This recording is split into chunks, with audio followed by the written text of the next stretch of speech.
recomendações, curiosidades e muito mais. Está no ar mais um 30 Minutos, sua meia hora alucinógena de literatura.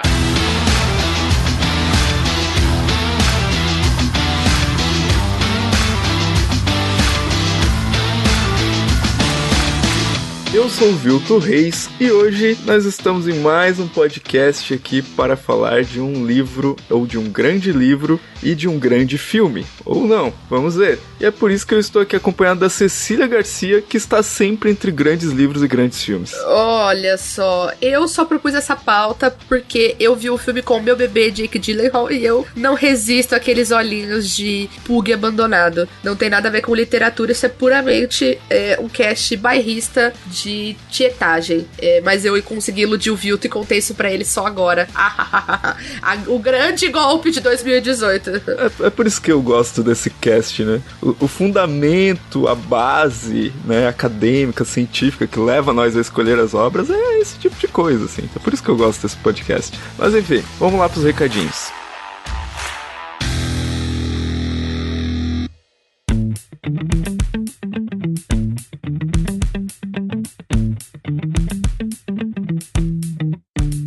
E nesses recadinhos, esse combo livro/filme que vocês acho que não esperavam, né? Depois de nosso programa sobre O Silêncio dos Inocentes, que eu tenho um comentário muito bom pra destacar da nossa ouvinte Cristina Vieira. Começar com isso então, gente. Ela disse assim, lá no nosso site: O Silêncio dos Inocentes é um filme que até hoje me arrepia. Jodie Foster e Anthony Hopkins são absolutamente brilhantes. O olhar dele é tão assustador que me mantive eletrizado o filme todo, como se a todo momento fosse acontecer algo horrível. Mas, espantosamente, não há momento de grandes sustos. Só aquela tensão do princípio ao fim, aquele olhar que suga, que paralisa, e o som sibilante que ele faz com a boca, até hoje me deixa os pelos em pé quando me lembro. No meio disso tudo, o clima que se desenvolve entre Clarice Lecter é quase sedução pelo fascínio perante a inteligência um do outro. Enfim, provavelmente um filme que merece 1000 estudos e interpretações por parte de psicólogos e psiquiátricas. Ela abre um parênteses. No hospital onde trabalho, fizemos uma vez um ciclo de cinema com filmes do gênero que no fim eram comentados pelos psiquiatras do hospital. Com muita pena, esse não foi um deles.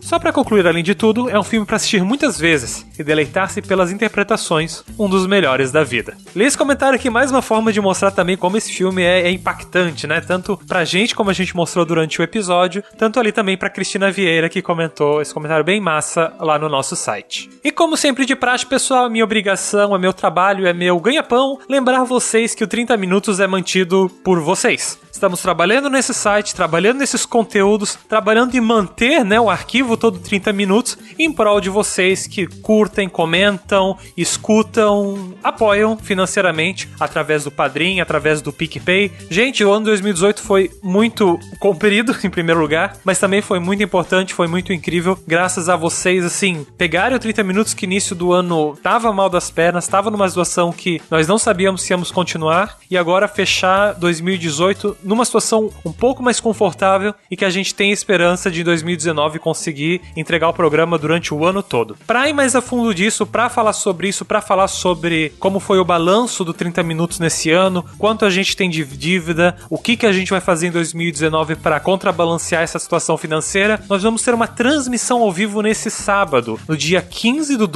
de dezembro de 2018, começando às 6 horas da tarde, /noite, né, o horário de Brasília. Se você tá numa região aí que não tem horário de verão, então talvez confere aí que começa mais cedo. Se você tá fora do Brasil, confira aí qual é o seu horário em relação ao horário de Brasília. Vai ser no YouTube, então se você definir ali um lembrete, acho que o YouTube ajusta pro horário que você tá usando o seu computador. E eu recomendo então, se você é um padrinho, se você é um ouvinte, que quer ser um padrinho, se você quer saber o que a gente faz além do 30 Minutos, o que tá virando esse site, porque a gente tá trazendo outros podcasts, e saber por que a gente tá trazendo esses outros podcasts, porque a gente acredita em encorpar um pouco o site, vai trazer vantagens para todos nós. Sintonize nesse sábado no nosso novo canal do YouTube. Também vai ter um pouco de comentário o que é esse novo nome, porque tem um astronautazinho agora no site, para onde a gente tá caminhando. Tudo isso vai ser meio que uma discussão, novidades, coisas legais, até coisas surpreendentes que a gente vai comentar tudo com vocês nesse sábado, dia 15/12, começando às 6 horas. Vai ter gravação também ao vivo, vai ter conversa com vocês. Participem, esteja lá e o link está no post. Com isso, eu deixo esse programa aí com a Cecília e o Vilto para falar de animais noturnos.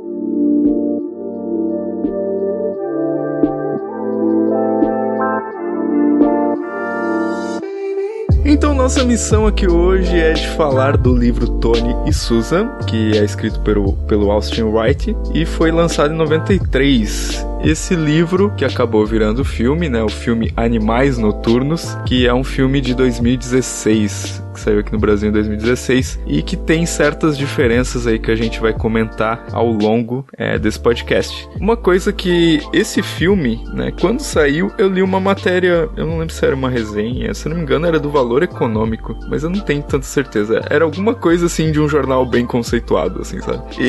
E destacava muito a questão do diretor, né, de ser o Tom Ford, que é um cara, tipo, muito famoso no mundo da moda e etc, e etc. E lendo aquela matéria eu achei bem interessante e tal, ia assistir o filme e acabou passando o tempo e eu esqueci de assistir o filme. Então esse podcast tem essa missão de trazer algo à memória também. A memória do Vilto, que não é qualquer coisa, né, gente? Vocês sabem que é um desafio tanto. Ou que é qualquer coisa. É aqui, ó. É ali, ó. Sua dor. Mas então, você quer dar um contexto geral da história do podcast? História do podcast. Podcast 30 minutos, começou a mentira. Ouçam o chorinho do Emanuel. Vejam que fofura. A história se trata de um casal divorciado, que a gente consegue perceber que foi um divórcio turbulento. A mulher tá casada, tá no seu segundo casamento, e então ela recebe um pacote do ex-marido com o manuscrito dele. Ele pede a opinião dela, né, pra sua leitura, tal, leitura crítica da história, porque ele confia mais nela do que em qualquer outra pessoa pra dar o pitaco literário ali. Então a gente tem ali a entrada do segundo eixo da história, que é esse romance aí que ele escreveu e mandou pra ex-mulher. Então aí já fica a dica: ex mandou pacote, você taca fogo, porque dá ruim. E aí a gente vai ficando nessa história e a gente começa a perceber que esse ex-marido colocou mais do que ficção apenas na sua narrativa, e que esse envio pra pedir uma leitura crítica, ele não é tanto relacionado à admiração que ele tem pelo talento da ex-esposa, mas também é um desejo próprio de lavar a roupa suja no que diz respeito ao relacionamento deles. Em linhas gerais, já que o Jefferson não tá aqui. Em linhas gerais, já que o Jefferson achou... Ocupando o cargo de suplente de sinopse do podcast. Não, e assim, como é tudo muito recente, era muito complicado da gente ficar dando muito mais detalhes, porque aí pode sair um spoiler, e os spoilers dessa narrativa são bem grandes, assim. E vocês sabem que eu sou uma pessoa que não é muito ligada no spoiler, eu tô cagando, assim. Eu tô tranquila, eu tô nem aí. E aí, eu acho que esse é uma coisa que pode estragar a experiência de leitura, contando de cara, assim, né? Com toda certeza. Agora, acho que a primeira coisa que a gente poderia destacar é essa dualidade, né, que existe entre a narrativa que a mulher está lendo e a narrativa que, tipo assim, a vida dela e a narrativa que ela está lendo, né? São dois detalhes bem diferentes, e uma coisa que a gente tá falando antes do cast até é a questão da mudança de estilo, né? Que é uma coisa que marca bastante. Isso, eu acho que esse é o famoso livro Black Friday automático, que você compra um e ganha dois, entendeu? Maravilhoso. Porque, de fato, a narrativa da mulher, do eixo da vida da mulher e o romance do ex-marido são muito diferentes. A técnica é muito diferente, enfim. E isso é muito gostoso de observar, assim. E eu acho que o Vilto, que é sócio, dono, proprietário, coordenador e CEO de uma empresa de cursos para escritores, pode comentar um pouco melhor pra gente a questão da construção do enredo, como se dá, né?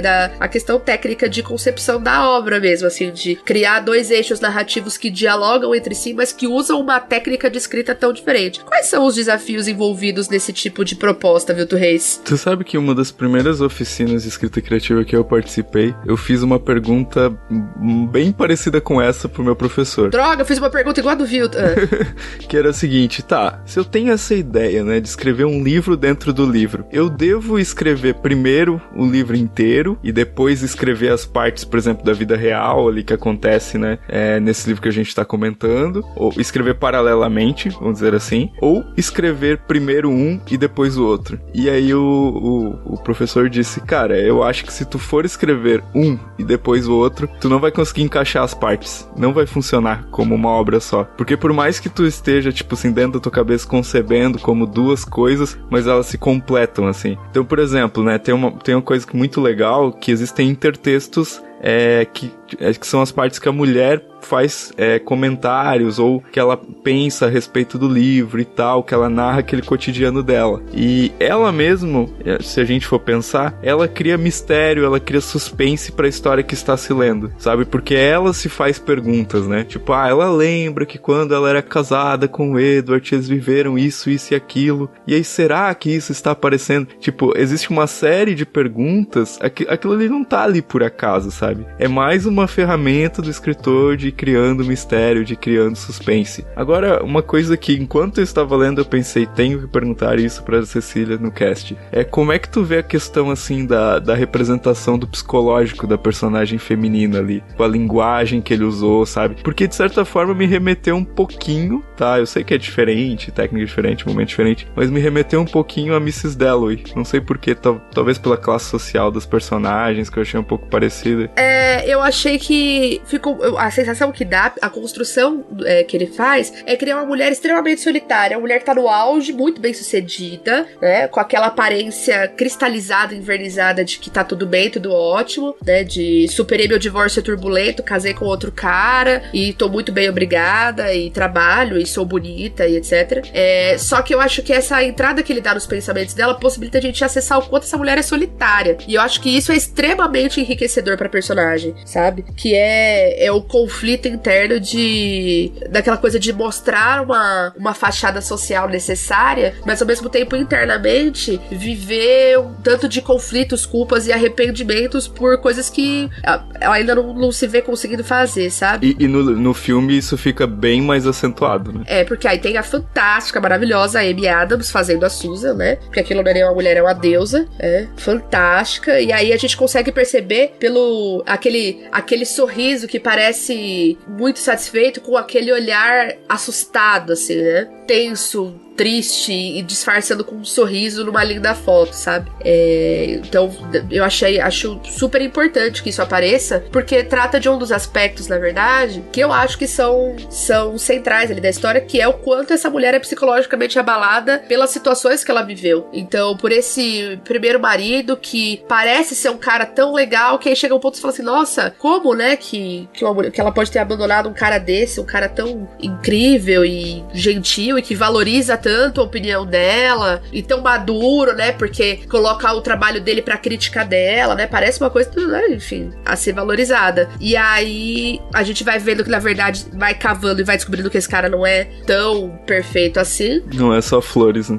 Nossa Muito pelo contrário. E tem esse segundo marido dela que, enfim, aí já é mais escancarado que existe uma falha de caráter ali, e aí a Susan fica nesse sofrimento, assim, sabe? Dessas relações aparentemente tão saudáveis que quando a gente observa de uma maneira mais próxima são extremamente abusivas. E as sequelas que isso tem pra ela, né? Todo mundo acha que já pode ter vivido um relacionamento abusivo, tá? Mas pras mulheres é mais comum. E uma mulher que já viveu um relacionamento abusivo sabe as sequelas que isso deixa. Autoestima, de autoconfiança, de confiança no outro, de como se demonstrar publicamente, enfim, todas as sequelas que isso deixa e que muitas vezes são permanentes, que não voltam. E eu acho que a construção da Susan encaminha pra essa reflexão, assim, né? Teve uma coisa, assim, um ponto que me pegou, assim, né? Porque quando você falou do livro lá atrás, vamos fazer um podcast sobre esse livro, Tony e Susan. Pensei, cara, jamais leria um livro com esse título, Tony e Susan. Aí daí eu fui ler o livro, aí o manuscrito que a Susan recebe se chama Animais Noturnos, por isso que o filme é Animais Noturnos, bem mais legal esse título. Mas eu fiquei muito intrigado no final, e no final eu achei o título do livro muito bom, porque Tony é o personagem principal do livro. Então, tipo assim, poderia ser Edward e Susan. Beleza. Poderia ser Susan e o segundo marido dela, que eu não lembro o nome agora. Mas, tipo, é Susan e o protagonista do livro que ela tá lendo, sabe? Então, continua brincando com a coisa da ficção, se confundindo com a realidade dela, sabe? Isso eu achei muito massa, cara. Mas de fato se você vai só pelo título, se eu tivesse te dado de presente o livro Tony e Susan, você provavelmente ia me zoar perguntando se eu tava lendo Nicholas Sparks, entendeu? Porque parece uma historinha romântica. Mas eu acho que a hora que você termina de ler, isso se torna uma coisa mais irônica ainda. Porque tudo que tem nesse livro é qualquer coisa menos historinha de amor. Embora todo mundo pareça muito apaixonado em vários momentos. Embora pareça ter um monte de casal, olha, nossa, quanta gente casada, quanto filho, quanto amor, né? A única coisa que não tem é nada disso, assim, né? Não, e tem uma coisa também que eu achei muito legal na experiência de leitura do livro, né? Que já que experiência é a palavra da moda, né? Quando você vai contar alguma coisa. É tipo, como, por exemplo, tu entra na parte da personagem da Susan. Aí tu vai, olha a vidinha dela, classe média, aquela coisa assim. Daí eu, fui achando legal, o estilo, ok. Mas até ali, ok. Daí de repente tu cai na história do livro que ela está lendo, né? Que seria o Tony indo com a família dele lá pra uma casa de veraneio e tal. De repente, esse é o comecinho da história, então eu nem diria que seria um spoiler, né? E de repente, ele se envolve numa confusão na estrada, né? Com os 3 malucos lá. E acaba parando o carro, e os 3 malucos começam a rolar uma intimidação, né, começa a rolar uma coisa meio complicada, e tipo, vai te dando um nervoso na leitura. E o jeito que ele faz isso, não é como é comumente feito nos best-sellers, sabe? Me lembrou muito mais uma coisa tipo Hitchcock, que é tipo uma referência que eu gosto muito mais, que é uma coisa tipo que vai se tornando meio angustiante, mas que tá dentro do terreno da possibilidade do real. E eu acho que isso, o que eu quero dizer com isso? Que pode acontecer com qualquer um, sabe? Tu olha pra aquela situação e tu fica, putz, cara, isso pode acontecer comigo. Tanto que quando eu e a Débora tava vendo o filme, ela ficou, ai, cara, eu não quero mais ver isso, senão eu vou ficar pensando que isso vai acontecer comigo, sabe? Porque tem essa relação de tipo, cara, isso poderia ter acontecido comigo. E tu fica muito tenso, assim. E aí, de repente, depois de um momento de muita tensão, tu volta lá pra Susan. Ela pensando nas crianças dela, no livro, né? As crianças entraram em casa, se estão em casa, se estão jogando não sei o que, banco imobiliário, acho que é. Então, tipo, essas quebras de tensão, elas são muito boas e muito bem orquestradas, assim. Mas, tipo, é como tu falou, são 2 livros diferentes dentro do mesmo livro e que se casam, sabe? Que se combinam. Isso é muito louco. Tem uma questão de essas pausas serem muito bem planejadas, porque tem um determinado ponto que você precisa, assim, a hora que a situação da Susan tá ficando muito tensa, aí você fala assim, nossa, mas podia vir um pouquinho da história do Tony e da Laura, né? E a hora que a Ali tá ficando muito tensa, você falou assim, ai, e a Susan, o que tá acontecendo? Eu acho que acaba dando um refresco um pouco, assim, sabe? Do tipo, nossa, eu preciso me acalmar, sabe? Tá muito difícil isso aqui, assim, eu acho que tem uma questão da gente conseguir dar conta das tensões também, assim. E tem outro detalhe, assim, que, por exemplo, a Susan vai tornando o livro cada vez mais bem escrito, o livro que ela tá lendo. Porque, tipo, os comentários que ela faz em algumas partes são, aconteceu isso, isso e aquilo.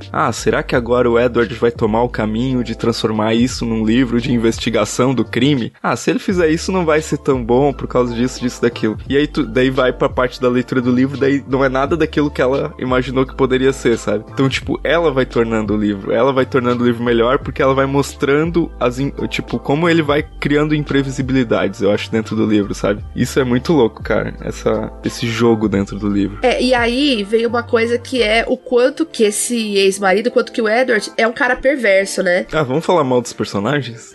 Não falando mal da construção agora, abandonando a técnica, falando mal do caráter. Agora que a gente já pagou muito pau, falou que, nossa, meu Deus, que construção, que técnica, que coisa incrível, agora a gente pode virar e falar que pessoas detestáveis. Eu acho o Edward um cara muito perverso e calculista, né? Porque a frieza com a qual ele orquestra a coisa de escrever o livro todo e depois mandar pra ex-esposa e depois... eu vou contar algumas coisas aqui, aí vocês não fiquem chateados comigo, porque isso não tem a ver com os maiores spoilers da história, tá? E depois dá o balão dela no final, mostrando que em nenhum momento ele quis ouvir o que ela tinha a dizer sobre o livro. Em nenhum momento ele tava o tempo todo cagando pro que ela ia dizer, porque não se tratava disso. Eu falei, nossa, que pessoa perversa, terapia nele, né, gente? Porque, olha... E ao mesmo tempo infantil, né? Cara, tipo, fazer tudo isso pra isso? Que tipo de pessoa tu é, tá ligado? Tá faltando o quê? Vamos chamar ele aqui, ó, pra ir dar uma trocadinha nas fraldas do Emanuel. Vamos chamar ele aqui pra vir dar uma organizada aqui nas gavetas da minha casa, que tá precisando, entendeu? Ele pode vir, tá desocupado. Até esse final, eu tava um pouco... eu acho que esse personagem, ele tá muito reforçando o estereótipo do escritor esquisitão, sabe? Tipo, porque ele era esquisitão, ele ele tinha um ego frágil, que não lidava muito bem com as críticas da Susan quando era novo. Daí ele foi pra uma cabana passar 30 dias. Ele tinha, gente, assim, ó, o estereótipo do macho, sabe, meninas, ouçam a tia, sabe quando você vira pra aquele seu amigo e fala assim, você tá sendo machista? E aí ele começa a fazer o Cristiano Ronaldo reclamando, Ele era essa pessoa cada vez que a Susan falava sobre o que ele tinha escrito. Uma coisa insuportável. Mas sabe uma pessoa que ela é pós-adolescente, teoricamente, mas na verdade ela ainda é adolescente, mas ela deveria ser uma pós-adolescente? Eu fiquei muito com essa sensação dele, assim, naquela parte do passado dele, sabe? E, tipo, ele não era um cara que conseguia assumir a vida, sabe? Não tem problema. Tipo assim, né? Eu, claro, me identifiquei em alguns pontos da história, decisões que eu tive que fazer na vida, e eu vi que esse cara ele não teria a mesma coragem, sabe? Cara, tipo assim, ele quer ser escritor. Ele entrou na faculdade de Direito, desistiu da faculdade de Direito. Ok, até aí ok, ele pode desistir, pode fazer outra coisa, pode fazer o que for da vida dele. Mas, tipo, ele desistiu da faculdade de Direito pra ficar em casa escrevendo, pra ficar dependente da esposa dele, tipo, agora, tu vai dar aula lá de literatura e sustenta nós, beleza? E, tipo, não esperou o beleza dela, sabe? É isso e pronto. E ela foi, tá? Ela segurou essa onda pra ele, pra esse bostinha. Era isso. É que eu tenho um pouco de ranço desse personagem. Eu nem acredito que foi meu bebê Jake Gyllenhaal que interpretou ele. E sabe o que é pior? É que tem tantas pessoas assim, sabe? Cara, tipo, nesse processo, nesse tempo, como literatos e com os outros projetos na internet, já conheci tantas pessoas assim, com ego frágil, ou pessoas que, tipo, fazem um drama porque, tipo, mas eu deveria ser só escritor, porque eu sou muito talentoso, não sei o que, não sei o que, não sei o que. Ninguém consegue fazer isso, ou, tipo, uma ou duas pessoas no Brasil. Então, por que tu acha que tu ia conseguir fazer isso, sabe? Então, tipo, nesse ponto, assim, eu fiquei muito, que raiva desse cara, não sei o que, porque às vezes dá raiva, sabe, desse tipo de atitude. E daí, quando entrou nessa parte abusiva, daí, tipo, deu mais raiva ainda, e quando chegou no final, então, não tenho palavras pra explicar. É um ser humano desnecessário, né? Sabe quando a pessoa, ela não precisa existir, mas infelizmente ela existe? É isso. E ele criou um protagonista, né, porque o livro que ele envia pra Susan, daí tem o protagonista que é o Tony, que também é um personagem detestável, cara, de certa forma. Tipo, é detestável no sentido que tu tem interesse em ler ele, é o cara que tu ama odiar. Eu fiquei com uma sensação assim. Putz, bem que o Edward podia ser legal igual o Tony, né? Mas pra ele ser igual ao Tony, ele precisava melhorar uns 80% ainda. Precisava melhorar bem. Eu acho que tem uma coisa que é a forma como o cara se vê, né? Do tipo, a forma como você se vê não é a forma como você entendeu? Você não é tão legal assim, entendeu? Tipo isso. Era tipo quando eu bebia, né? Tipo, eu achava que eu era a pessoa mais legal do mundo, até que uma das minhas melhores amigas disse, cara, às vezes tu é bem chato, tá? e inclusive a Débora também já me disse isso, né? Esbarra nas pessoas, fala alto. Agora, assim, eu queria falar uma coisa que eu acho que a Cecília não vai concordar. E por isso que então tá errado, né, gente? Ele quer falar uma besteira e tá pedindo licença. Eu fiquei muito frustrado com o Tony na tela, com o Tony no filme. Por quê? Tá, vamos lá. Eu li o livro primeiro, antes de assistir o filme. Então é natural que tu forme na tua cabeça uma imagem do personagem. A imagem que eu tinha do personagem era tipo um tiozinho de 40 anos com uma cara de contador, assim. Aquele óculos redondo, assim, aquela coisa assim. Aí quando eu cheguei ali pro Jake Gyllenhaal, olhei pra menina que era filha dele, mas parecia ter uma idade, tipo assim, de 10 anos de diferença dele. Fiquei, cara, que é isso? Sabe, tipo, parece que não colou pra mim, assim. Por mais que a atuação dele foi boa, tipo, óbvio, mas eu não achei que transpôs o personagem, sabe? Tipo, se eu olhar individualmente pro filme, eu achei bom. Mas, tipo, comparando com o livro, que eu já acho que já é um erro, ok? Mas eu não consegui transpor nem ele e nem a filha dele, cara. Não consegui. É porque assim, aí vamos lá que eu fiz um processo diferente. Primeiro assisti o filme e depois li o livro. Eu não sabia que era livro quando eu assisti. Eu gosto muito do Jake Gyllenhaal, acho o cara um puta ator. Então fui assistir o filme por causa disso. E acho, como eu já comentei aqui no cast, acho a Amy Adams maravilhosa. Então eu falei, puta, que dupla sensacional. Eu discordo de você no sentido de que eu não acho... Eu acho que a imagem do Edward, como esse cara que você descreveu, um tiozinho meio com cara de acomodado na vida e tal, eu acho que isso sim reforça o estereótipo do cara esquisitão. Eu acho que a ideia do lobo em pele de cordeiro ganha mais corpo quando o cara tem aquela cara de bonzinho do Jake Gyllenhaal, porque aí ele parece que é só alguém que tá um pouco perdido na vida, alguém que tá um pouco cansado, mas que é alguém muito bem intencionado. O Jake Gyllenhaal, ele tem essa carinha de fofura, entendeu? Então eu acho que ele acabava ajudando nesse encantamento que o personagem precisa causar pra que você, de fato, sinta essa simpatia pra depois olhar e falar assim, gente, que ser humano é esse? Sabe? Então eu acho que é bem sucedido nesse sentido. Aí tem uma coisa que aí agora é o momento assim, de fato, a menina, a filha dele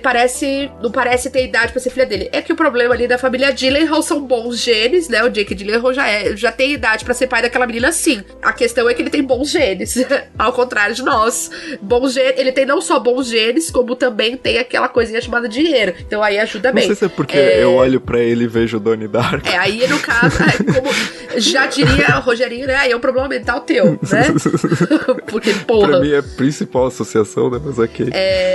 O que eu falei com relação à filha é porque no livro ela é uma... Tipo assim, eu acho que isso seria útil pro filme. Eu acho que seria na tela bem legal.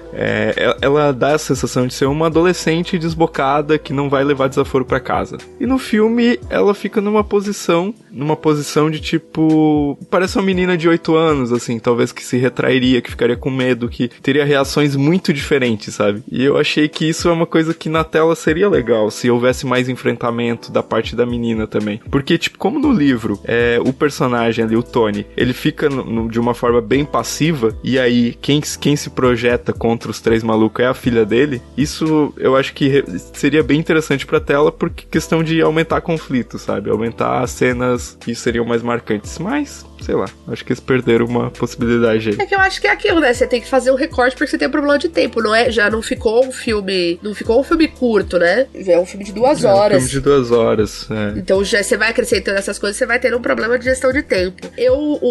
Aí tem uma questão de filmes que causam divórcio, né? Porque eu assisti esse filme com o César e o César ficou muito puto com a mulher, né? Porque aí, vamos lá, mais um detalhe, o casamento se dissolveu mal em função de uma atitude dela. E o César ficou pistola, do tipo, nossa, pelo amor de Deus. Eu falei, tudo bem, cagada dela e tal, mas não se justifica o cara planejar meticulosamente uma vingança por anos através da escrita de um livro, assim, né? Uma pessoa obsessiva pra dizer o mínimo, do tipo, ordem de restrição desse ser humano pra ontem, assim, urgente. Então, filmes que causam divórcio, assim, porque, né? Que você conseguiu se manter simpatizando com a Susan, mesmo sabendo do que ela tinha feito e tal, e que acabou culminando na separação do casal? Eu acho que ele merecia, entendeu? Não. Esse é o problema, cara. Não sei também se talvez eu fiquei um pouco mais com a ideia do livro, né, na cabeça, mas e que, né, tem todo um pano de fundo. Ah, não, eu sou da opinião que ninguém merece, entendeu? Mas aí não precisava, né, podia ter separado aquele bostão antes e pronto, e aí não curtir a vida doidada, acho que não. Mas aí entra uma coisa de tipo, naquele momento da vida dela, ou até aquele momento ela tava meio que sendo reativa, né, em relação à vida, e aí surgiu uma oportunidade de ela assumir alguma coisa na vida dela que poderia mudar a vida dela. Então, mesmo que isso, moralmente, dentro daquela ideia de moral que a gente tem, seja errada, uma traição, mas, tipo, eu acho que ela deu a guinada na vida dela que ela precisava naquele momento, sabe? Ok, tô tentando ver um outro ponto de vista. Viu? Tu tá tentando justificar o chifre. Quando que a gente imaginou que a gente ia viver este momento aqui nesse país? Chocados aqui, largados no chão. Mas eu gosto bastante da maneira também como os personagens, eles são mega verossímeis, né? Porque todos esses exageros, oscilações de caráter e tudo mais, tornam os personagens muito do tipo, podia ser meu vizinho, podia ser eu mesmo fazendo isso, podia ser meu pai, minha mãe, enfim. São muito próximos, assim. Então acho que isso é outro mérito da construção da história, assim, os personagens muito verossímeis, assim. A própria ideia de vilão e mocinho, né? Mesmo nos personagens que deveriam ser os vilões, em certo momento tu, sabe, tipo, no livro mesmo chega um momento que tu tem pena de alguns, sabe, numa situação que, cara, esse cara fez algo horrível, sabe? Então eu acho que isso é muito bem construído. E o personagem que é aquele FDP, assim, ele é muito FDP. E isso é muito bem construído, sabe? Tu tem muita raiva daquele cara. E tem um diálogo no final do livro que eu acho que não dá pra ler porque talvez seria bem spoiler. E eu não vou comentar especificamente, mas esse diálogo, cara, quando ele fala aquilo, tu fica, nossa, esse cara tem que morrer, sabe? Se eu tivesse no lugar desse cara, eu também mataria esse outro cara, sabe? Quando se projeta e tu tem medo, mas tu acha que faz sentido o que o cara tá fazendo. Então eu acho isso muito legal, cara. Pra tu construir esse tipo de personagem, como tu falou, dá trabalho, cara. Dá trabalho mesmo.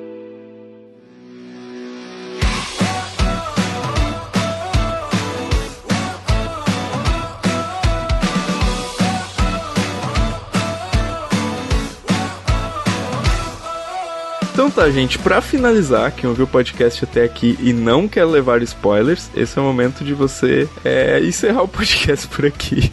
Porque a gente vai dar alguns spoilers, tá? A gente vai falar alguns detalhezinhos que não vão estragar a experiência de leitura do livro, porque é um livro muito bom, mas vão mudar a experiência de leitura, né? Porque uma coisa é você não saber o que vai acontecer, outra coisa é você já ir fazendo a leitura sabendo dos detalhes, né? Tipo, não dá. Se você estiver muito ansioso, vê o filme e depois você vai pro livro, porque você já vai saber as coisas e tal, você já vai e aí você consegue focar na técnica. Eu até recomendo isso, porque aí já sabendo a história, você vai e consegue observar com detalhamento a técnica do cara. Fala, cacete, olha que belezinha. Porque aí você tá menos preso no enredo, porque é um enredo que te leva à loucura, cara, te deixa passada. Tá, então vamos pros spoilers? Vamos! Você quer começar?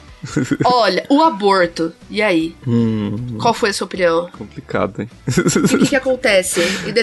Ela tem um... Eu fiquei bem abalado, tá?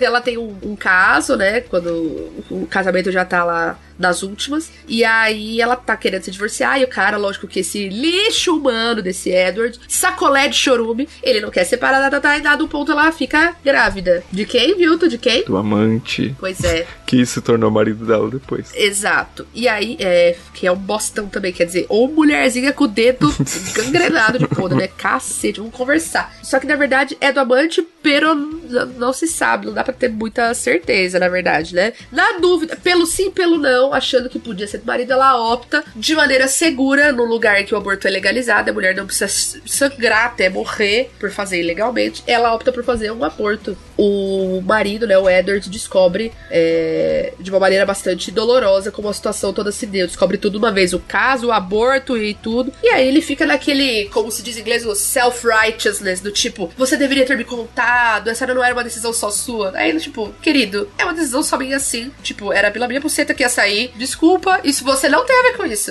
A pergunta, né? Quando ela conta pra ele, a pergunta que ele faz é, tipo, não é por que você fez isso, não é você vai se divorciar de mim? Tipo, cara... Tipo, ela contou tudo, sabe? Ela contou que ela traiu, ela contou o negócio do aborto. A pergunta que ele faz, você vai se divorciar de mim? Tipo, sabe? Parece que ele é um boneco de posto falando, sei lá, um ventríloco falando. Não, e assim, a preocupação, de novo, não é com ela, nem com a relação dos dois, é com ele. Do tipo, mano, puta, como você consegue ser tão merda? Homem bosta, sabe? E ao mesmo tempo, fica aqui minha alfinetada, é o retrato de toda uma geração de homens que é assim. Porque esse padrãozinho do macho, cheio de... com uma masculinidade muito frágil, etc. Vocês sabem muito bem. É uma coisa que tá muito em voga. Uma coisa que tá saindo bastante. Mais do que Black Friday, entendeu? Loucura total. É insanidade absoluta. Outro spoiler, Cecília. Agora escolhe você, eu já dei um, você dá outro. Pode ser um bem no comecinho? Pode, né? Pode. A gente já contou do aborto, já contou que o amante é o segundo marido e esse segundo marido também é um bosta. No livro, né, que a Susan está lendo, ali o Animais Noturnos, o Tony, que está viajando pela noite e tal, com a família dele, daí ele se envolve no problema lá que eu já comentei com os caras na estrada. Eu fiquei muito chocado, cara. A filha e a mulher do cara são assassinadas, cara. Tipo assim, por mais que toda a história te levasse em direção disso, sabe quando tu fica torcendo? Não aconteceu isso. Sabe, eu entrei na pilha do personagem de torcer pra não acontecer isso, sabe? E eu fiquei muito chocado. Foi foda. É isso, é foda, é barra. Não tem muito o que comentar, mas... E o final? O que você achou do final? Então, aí, quando eu tava lendo o livro, eu li até 80%, tava lendo no Kindle, e aí eu assisti o filme. Então eu vi primeiro o final do filme e depois o final do livro. E a gente tem dois finais, porque meio que são dois livros, né? A gente tem o final da história do cara, tipo, tendo finalmente a chance de se vingar do assassino da mulher e da filha dele, e ele consegue consegue e depois morre de uma forma muito idiota, né? Mas tudo bem. Porque, na verdade, o Edward tá falando dele mesmo, ele sabe que ele é um idiota. Tem toda essa pira de, tipo, essa parte simboliza não sei o que, tipo, o tempo inteiro. Né? Ele criou, esse livro que ele criou conta a história do casamento todo, criando diversos simbólicos, assim. E tanto isso é verdade, porque não é à toa que lendo o livro ela faz associações com a vida deles. Ele fez tudo de propósito, um grandíssimo filho da puta. E tem o final, né, dela em si, né? Que é a coisa do jantar e tal, que ele não comparece, que, tipo, eu fiquei meio... Cara, eu não sei porquê. Pensando agora, tipo, é muito idiota a minha esperança, que era uma esperança idiota, de que o cara ia aparecer pra conversar com ela. Tipo, não faz o mínimo sentido, mas quando eu tava tanto assistindo o filme quanto lendo o livro, eu achei que ele ia aparecer, sabe? Não sei porque eu achei que ela ia voltar pra ele ainda, sabe? Tipo, não faz sentido. A narrativa me conduzia a isso, sabe? Eu também fiquei com essa sensação. E aí eu tava tipo, não pise no meu coração dessa forma. Tipo, não, fuja dessa cilada, amiga. Acho que é isso, né? Depois desses spoilers do final. Acho que é isso, gente. Leiam, porque é muito bom. Assistam ao filme, leiam de novo, é maravilhoso. Eu acho que o comentário que eu tenho a fazer é tipo, quem gosta de uma história de suspense, de mistério, vai se identificar com esse livro. Quem gosta de uma história que preza pela linguagem, pela construção narrativa, também vai se identificar com esse livro. Então eu achei isso bem legal, cara, do escritor. Nossa, é fantástico. Foi uma grata surpresa, assim, sabe? De ter um filme que eu gostei tanto e um livro que eu gostei tanto, sabe? Normalmente a gente fica meio, com um dos dois, assim. E pra mim foi muito legal ter esse carinho com os dois, assim, sabe? Eu vou fazer uma... Vou abrir um parênteses aqui. Eu acho que o filme dava pra cortar bastante coisa. Lógico, que o Vilto Tesourinha... E o livro eu acho que não. Olha só. Eu mando um caderno personalizado com o nome da pessoa na frente pra quem fizer uma montagem do Vilto Mãos de Tesoura. Vilto Mãos de Tesoura. Quem fizer essa montagem é só mandar o endereço que eu despacho por minha conta um caderninho aí personalizado com o nome da pessoa ou com o nome de alguém pra quem você queira presentear de repente. De verdade, é uma montagem válida. Olha aí, gente. Olha o que vocês podem ganhar. Olha lá, tá vendo? Tudo pra zoar o Vilto, é uma meta importante. Perguntas finais, então, pros nossos ouvintes a respeito do livro. O que faz vocês odiarem um personagem? A gente aqui odiou o Edward pela crueldade dele, por ele ser calculista e por ele ser um merdão. Quais são as coisas que fazem você odiar um personagem quando você tá lendo, mas ao mesmo tempo já fala assim, cara, que escritor foda, porque olha como ele criou esse personagem incrível que eu tenho tanto potencial pra odiar, sabe? O que movimenta esse sentimento dentro de vocês? Comentem conosco. Eu acho que seria legal citar também outros personagens que a gente ama odiar, né? Personagens que amamos odiar. Livros que a gente leu, filmes também, pode ser. Exato. Personagens que amamos odiar. Listem. Valendo! Mais alguma coisa, Ceci? Só que sigam nós, quem puder, dá aquele 5 pra gente por mês, por favor, estamos precisando. Eu só vou dizer que esse 5 não vem pra nós, tá? Mas paga os custos do projeto pra gente manter no ar e etc. Que vocês já sabem, né, gente? R$5 por mês, gente. R$5 por mês, honestamente, não dá nem pra comprar um Kit Kat. Então, esse foi o nosso programa de hoje e até o próximo programa. Uhul! Valeu!